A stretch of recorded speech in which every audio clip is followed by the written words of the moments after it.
Welcome to Uncommon Courtesy. We give you the courtesy of conversation. That's uncommonly spoke of. I'm D-Mac. I'm Wesley. And this is the show. Yo, breaking news coming out of the White House.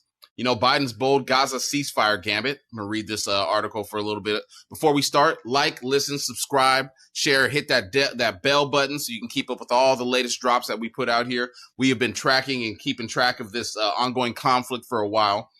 The new proposal for the ceasefire has 3 phases. The president said the first phase would last for 6 weeks.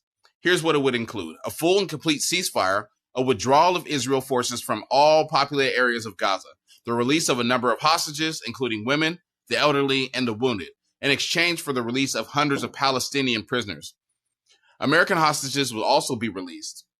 And it said prior negotiations ran aground after Hamas insisted that it be able to include, here we go, folks, dead hostages, as opposed to just living ones, and the numbers required by the agreement's first phase. In his speech, Biden indicated that Israel has now acceded to this previously rejected stipulation.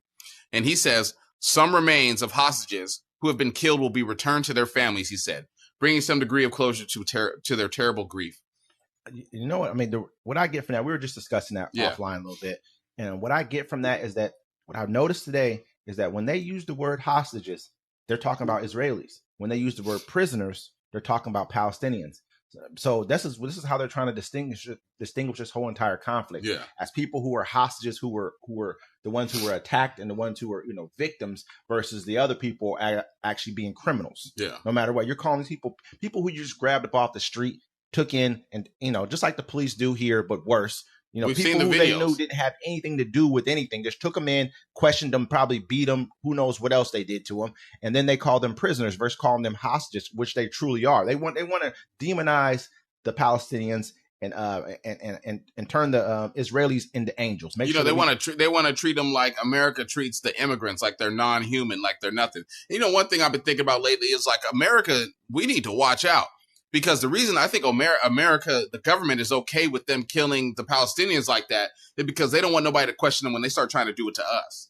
That's very well could be. I mean, you look at the gun right laws and everything like that. We're trying to stay away from letting them take away our weapons because this is what can happen when you let them basically disarm you. Yeah, and a bigger thing too is what we're looking at is when Biden, he came out today basically asking people, well, now it's the time for you to speak out. Like we've all been speaking out for the Palestinians and what's been going on for them and free Palestine and just really staying on topic as far as letting people know what's going on in this conflict the best we can. Yes. What he's asking for now, he came out and it was almost like a slap in the face. Like, oh, we'll now speak out and ask Hamas to take this deal. He said, even if they want to negotiate, I've been kind of really, really like on Biden about this because this is a subject that we all kind of can feel. We're people of color. We kind of understand, just the strife that they have to go through and just what they're kind of dealing with overall, because we go through a minute version of it here. Yes. But at the same time, when I put myself in Biden's shoes, it's a very difficult position to be in. You're in an election year.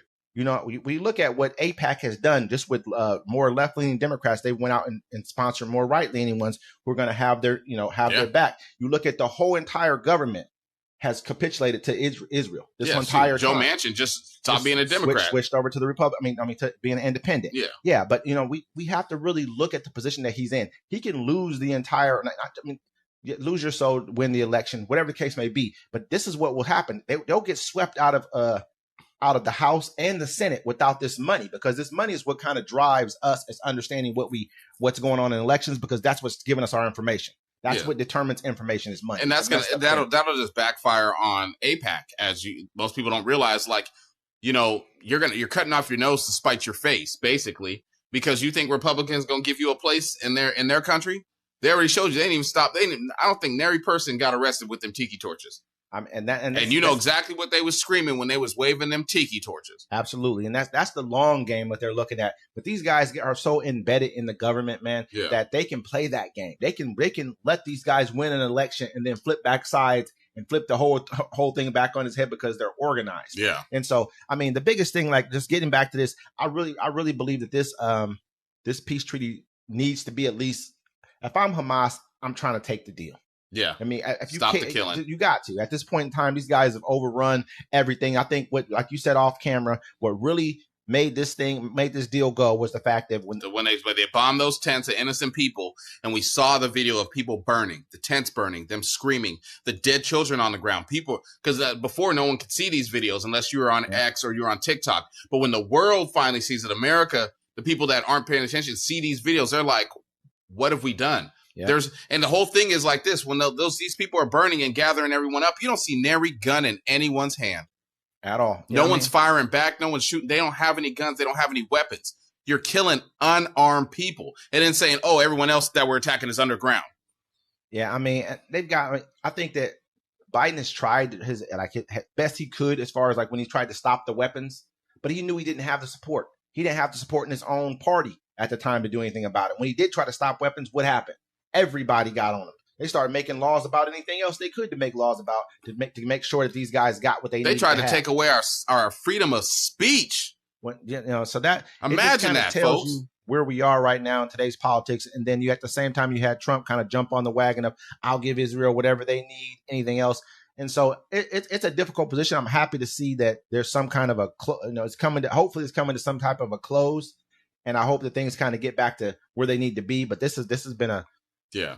And the second phase is they're going to have to, all the Gazians can go back to their homeland and have it. And then the agreement's third and final phase would couple in an international initiative to rebuild Gaza with the release of the bodies of any remaining hostages. It's time for this war to end, the president concluded, and for the day after to begin. So, I mean, right now he's trying to save face because it's an election year. It might be rough for him, but you should have done the right thing. You really going to give the White House back to the Republicans for a foreign country? I mean,